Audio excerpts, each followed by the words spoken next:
Chapter 38. The Nightclub. "I think I'm out of white paint," said the shorter of his rescuers, who turned out to be a teenage black cat. She unsnapped her shin guards, stuffing them into the duffel bag between her feet in the passenger seat of the gray sedan. "Swing by the store on the way, would you?" The other rescuer, a muscular brown pit bull with a row of scars along his jowl that looked very much like a tiger had taken a swipe at his face, gave a small laugh. "Yeah, right. I'm just glad we made it out. Can't believe that worked." He eased the steering wheel to the left and passed a slow-moving trailer. "And Petrillo?" the cat asked. "For all we know, he's a ball of ash right now." "He can take care of himself," the pit bull said, checking his mirror. Watching them from the back seat, Jack sat in quiet dread. What had just happened? In a matter of moments, he'd gone from hero to convict to fugitive. Now here he was, abducted by two strangers about whom the only thing he knew was that they were connected to Treyarch's most wanted thief. They moved along a darkened highway. An hour out of the city, the pit bull exited onto a single-lane road that cut between the shadowy shapes of grain silos and orchards. Finally, they pulled into a half-circle driveway before a mansion of a farmhouse. A porch wrapped around the house, covered in so many potted plants and small trees, it looked like a boxed-in jungle. At the center of the porch, a single light was on beside large double doors with inset doors similar to the president's mansion. The cat rapped her knuckles against them, then stood back.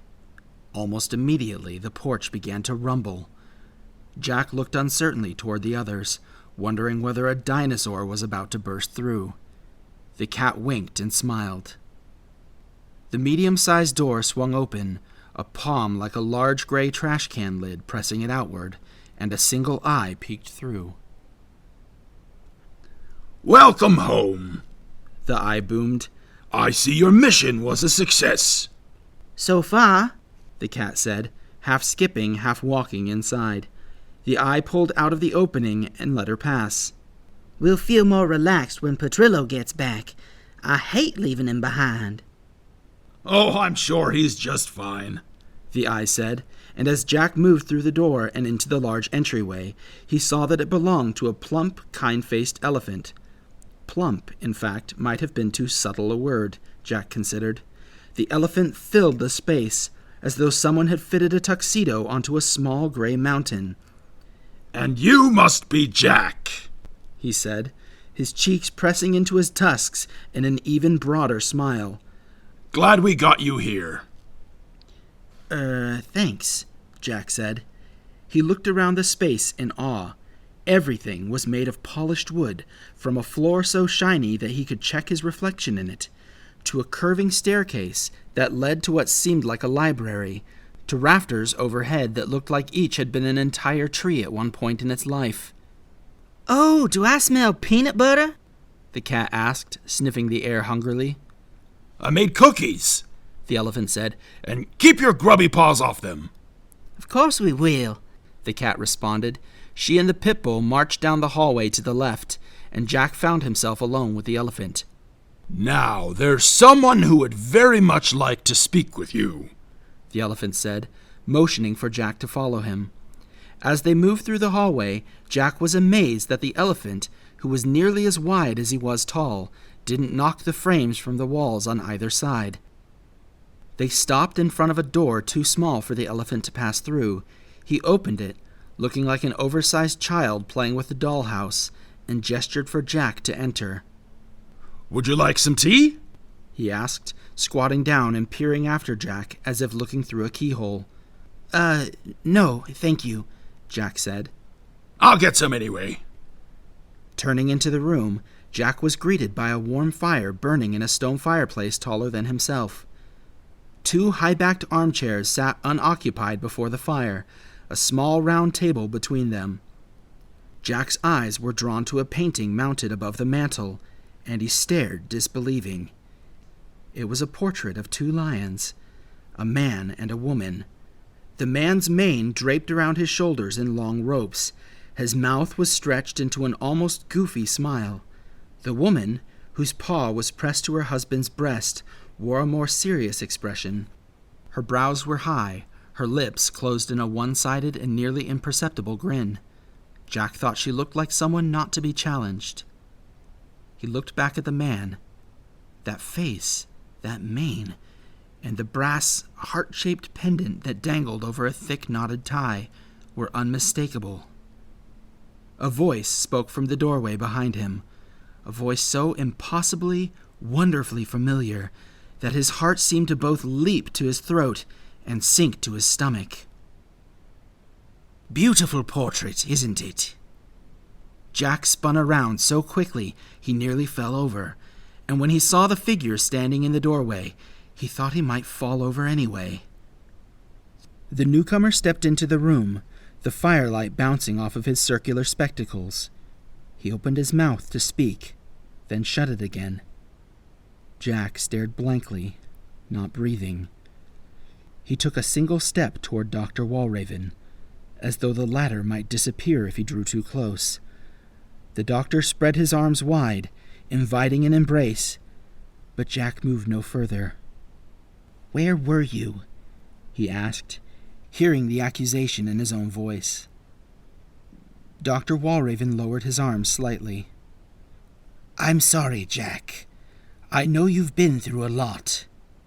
"A lot?" Jack repeated. "I was nearly murdered, several times." A silence fell between them, broken only by the crackling of the fire. "You want to tell me about it?" Dr. Walraven invited. Tears came sudden and heavy. Jack strode across the room, crashing against the doctor. His arms wrapped so tightly, Dr. Walraven let out a surprised cough and a laugh, but he reciprocated the hug. They sat in front of the fire, and Jack tore into recounting every detail of his adventure, from the moment he fell into the river to his return, arrest, and rescue at Animal Control. Some memories were wonderful to relive, meeting Sprint and Hoover in that overcrowded diner, the excitement of the trials, even the simple act of delivering mail around the Animal Control campus. Some moments, which seemed terrifying at the time, he retold with enthusiasm. He sat on the edge of his armchair as he recounted the climb up the canyon wall as the dam had begun to burst. Dr. Walraven seemed interested in Harding, but didn't press for details. And then some memories were almost too horrible to speak out loud. The terror he'd felt at the sight of those headless creatures, the crash of the Anazopter, the violence at Safe Haven. When he got to the part about falling from the top of the gate, he saw that Dr. Walraven was gripping his armrests, although his expression was unreadable. The door creaked open. More tea?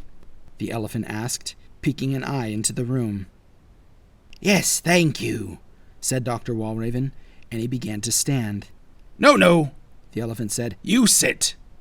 An arm reached into the room, daintily pinching a teapot between two stubby fingers. The wall groaned as the arm reached full extension, still several feet from Dr. Walraven. "I can get up," Dr. Walraven said. No, the elephant repeated. He withdrew his arm from the room. There was a tinkling of china, and the teapot re-entered, now supported by the elephant's long trunk. How's this? He growled, his forehead pressed against the doorframe, his tusks narrowly clearing its edges.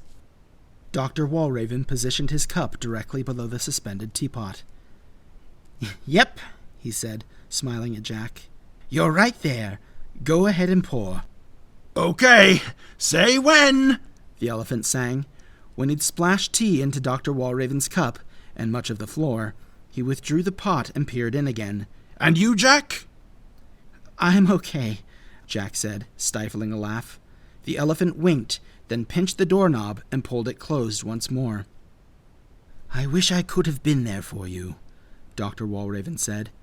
"For all of it. I did try to find you, but was unsuccessful until you reached Treearch. There were other things I had to take care of, and You knew King's power would protect me." The doctor met Jack's eyes.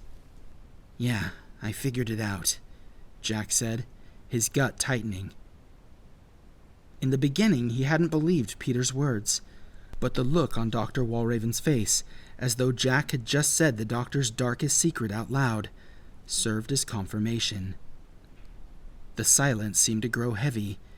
Even the crackling fireplace grew dim, as Jack began, at long last, to understand. The earthquakes in Haydensboro, he did that.